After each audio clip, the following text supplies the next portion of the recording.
আসসালামু আলাইকুম mister investor. আপনার বিনিয়োগ নিরাপদ হোক। Half circle stock destroy your investment.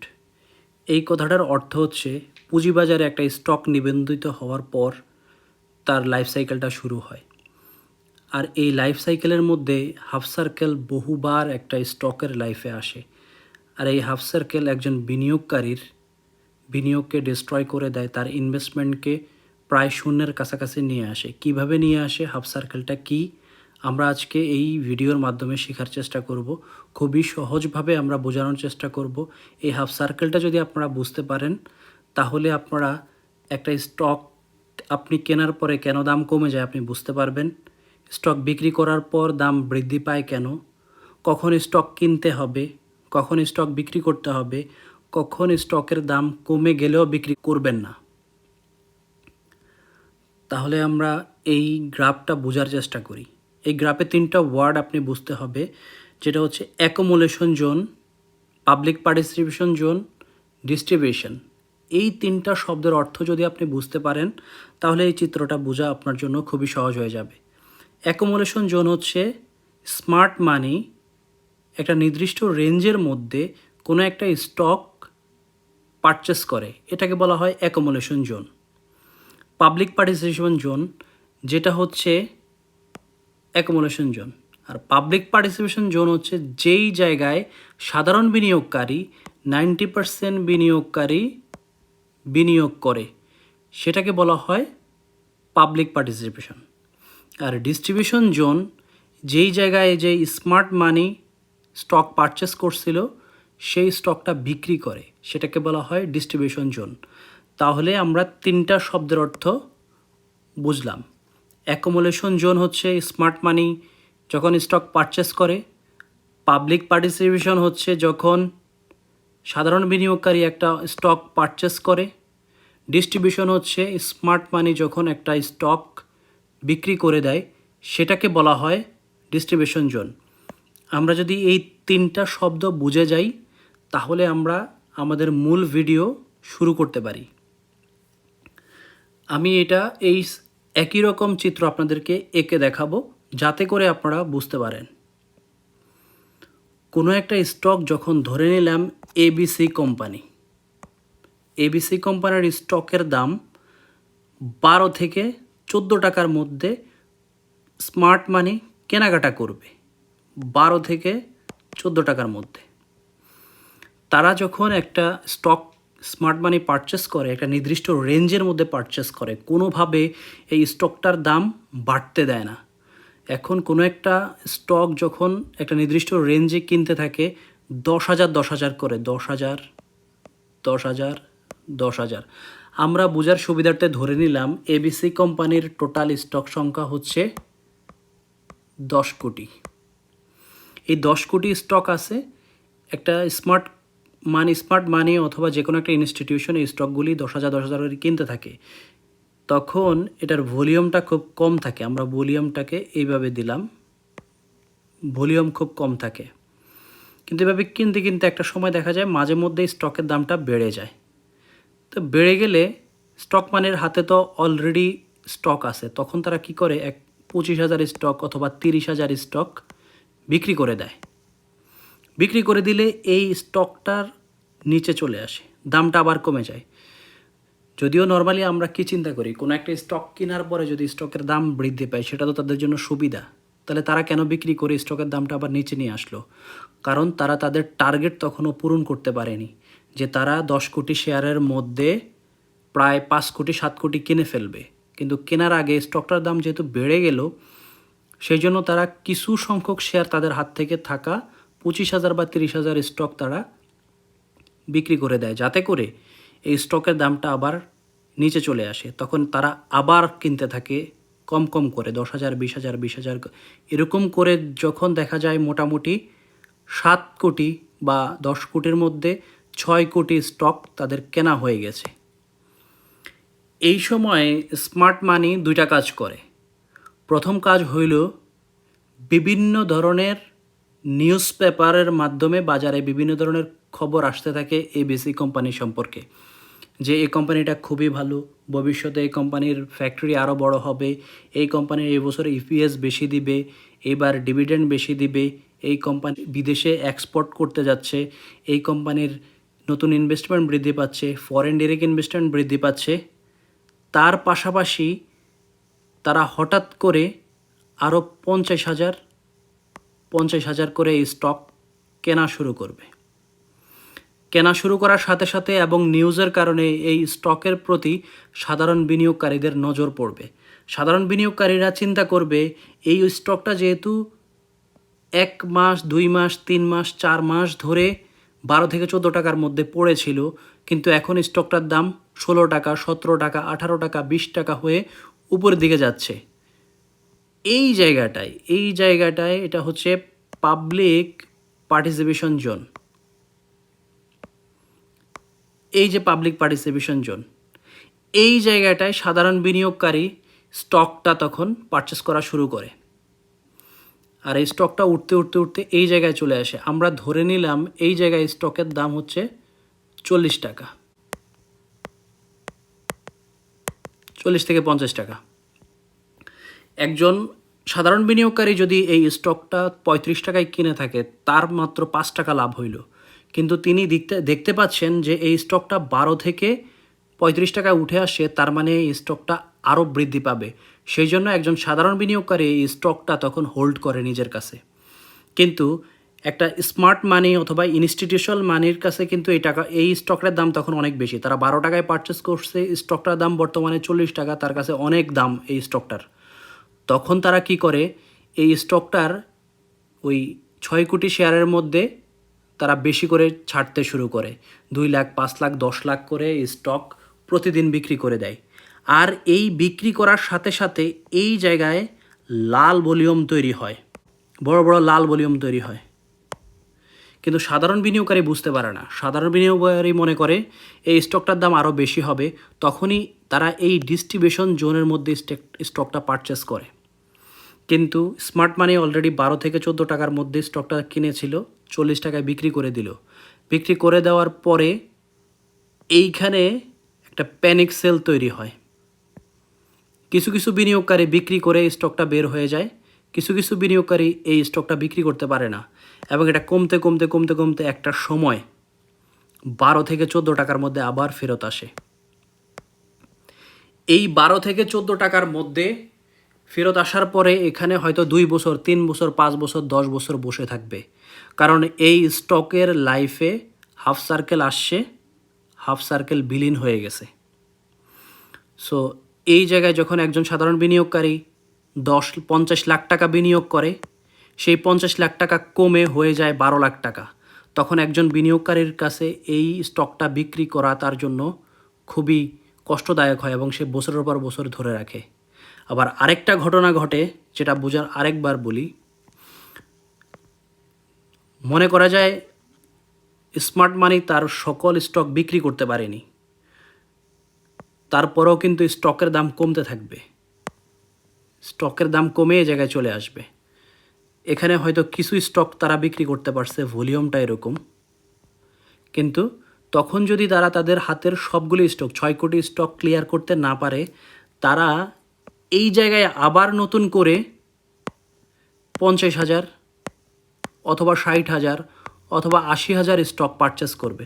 স্টকের দাম আবার বেড়ে যাবে, বেড়ে এই জায়গায় চলে আসবে। এই জায়গায় চলে আসার পরে তারা আবার এই স্টকটা বিক্রি করবে, 2 লাখ 3 লাখ 4 লাখ করে বিক্রি করে তাদের স্টকটা শেষ করে এই জায়গায় চলে আসবে। এই হাফ সার্কেলের কারণে পুঁজিবাজার থেকে যুগ যুগ ধরে, সারা পৃথিবীর সব পুঁজিবাজার থেকে যুগ যুগ ধরে স্টক মার্কেটে মানুষ পুঁজি হারায়, মানুষ লস করে। এই হাফ সার্কেলটা আমি আপনাদেরকে এঁকে দেখানোর চেষ্টা করি।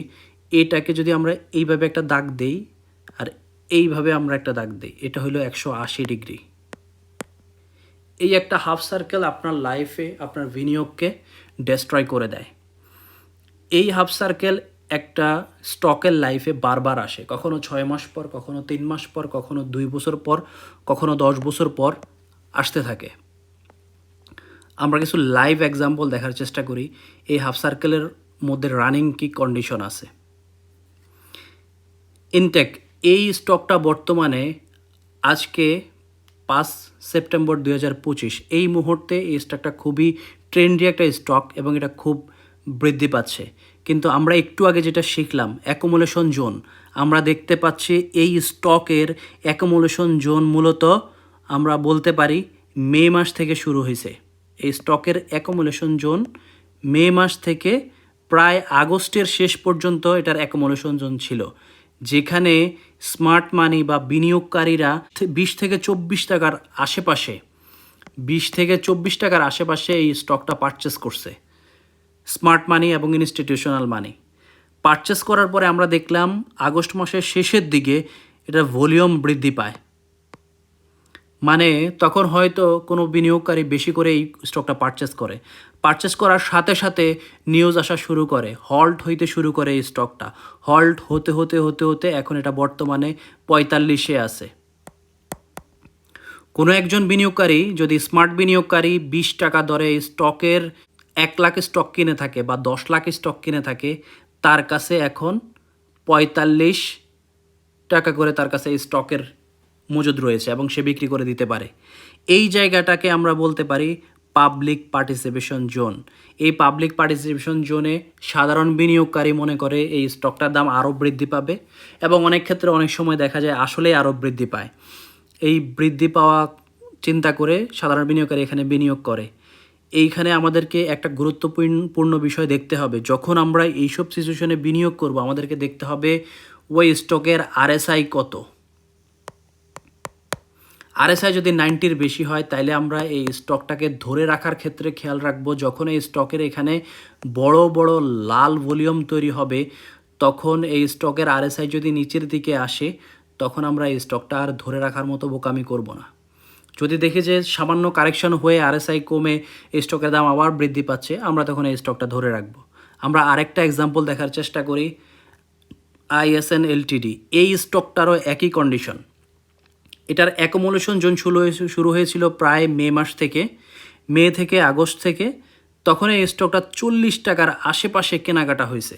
40 টাকা থেকে আমরা দেখতে পাই 40 থেকে 45 টাকার মধ্যে এই স্টকটা স্মার্ট মানি পারচেস করার পরে যথারীতি নিউজ আসছে, সাধারণ বিনিয়োগকারীদের এই স্টকের প্রতি নজর হয়েছে, সাধারণ বিনিয়োগকারী এই স্টকটা কেনা শুরু করছে। এই স্টকটা কিনতে কিনতে একটা সময় বর্তমানে এই স্টকের দাম প্রায় 108 টাকা। তাহলে আমরা এই স্টকটা ধরে রাখবো যদি দেখি আরএসআই 90-র আশেপাশে আছে, কিন্তু লাল ভলিউম এখনও সেভাবে বেশি করে বৃদ্ধি পায়নি। যদিও আমরা সেপ্টেম্বর মাসে একটা লাল ভলিউম দেখতে পাচ্ছি, তার মানে যারা এখানে স্টকটা পারচেস করছে তারা কিছুটা প্রফিট গেইন করছে সেপ্টেম্বর মাসে। তো আমরা ততক্ষণ পর্যন্ত এই স্টকটা ধরে রাখবো যতক্ষণ পর্যন্ত আমরা এই আরএসআই ঠিক থাকবে, লাল ভলিউম তৈরি হবে না বেশি করে, ততক্ষণ পর্যন্ত। এবার আমি আপনাদের প্রশ্নগুলির উত্তর দেওয়ার চেষ্টা করি। স্টক কেনার পর দাম কমে যায় কেন? কারণ আপনি ডিস্ট্রিবিউশন জোনে স্টক পারচেস করেন। ডিস্ট্রিবিউশন জোনে যদি আপনি স্টক পারচেস করেন, আরএসআই তখন হাই থাকে, ভলিউম থাকে লাল ভলিউম। এই লাল ভলিউম থাকে ওই সময় আপনি স্টক পারচেস করেন, সেই জন্য আপনি স্টক কেনার পরে স্টকের দাম আর বাড়ে না, কমে যায়। সেকেন্ড কোশ্চেন, স্টক বিক্রি করার পর দাম বৃদ্ধি পায় কেন? স্টক বিক্রি করার পরে দাম বৃদ্ধি পাওয়ার কারণ হচ্ছে আপনি অ্যাকুমুলেশন জোনে যখন একটা স্টক পারচেস করবেন, অ্যাকুমুলেশন জোনটা 6 মাস, 7 মাস, 8 মাস, 10 মাস হয়ে থাকে। তো আপনি কোনো একটা স্টক কিনলেন 14 টাকা দিয়ে অ্যাকুমুলেশন জোনে, তো এটা 14 থেকে 18 টাকার মধ্যে উঠানামা করবে 2 মাস, 3 মাস, 4 মাস। আপনি কি করলেন 2-3 মাস পরে এটা 18 টাকায় বিক্রি করে দিলেন অথবা 12 টাকায় বিক্রি করে দিলেন। এই বিক্রি করার পরেই এই স্টকের পাবলিক পার্টিসিপেশন জোন শুরু হয়। ওই সময় আপনি যেহেতু বিক্রি করে দিলেন তখন এই স্টকটার দাম বৃদ্ধি পায়। আমাদের পরবর্তী কোশ্চেন হচ্ছে, কখন স্টক কিনতে হবে?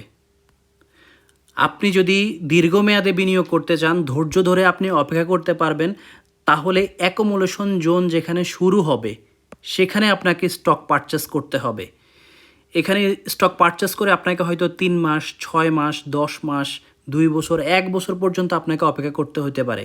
আপনি যদি দীর্ঘমেয়াদে বিনিয়োগ করতে চান তাহলে আপনি এই জোনটাতে অ্যাকুমুলেশন জোনে স্মার্ট মানি যখন পারচেস করবে তখন আপনি পারচেস করবেন। আর আপনি যদি সুইং ট্রেড করতে চান অল্প সময়ের জন্য 1 মাস 1.5 মাসের জন্য, সেই ক্ষেত্রে আপনি এই জায়গাটায় স্টক পারচেস করতে হবে।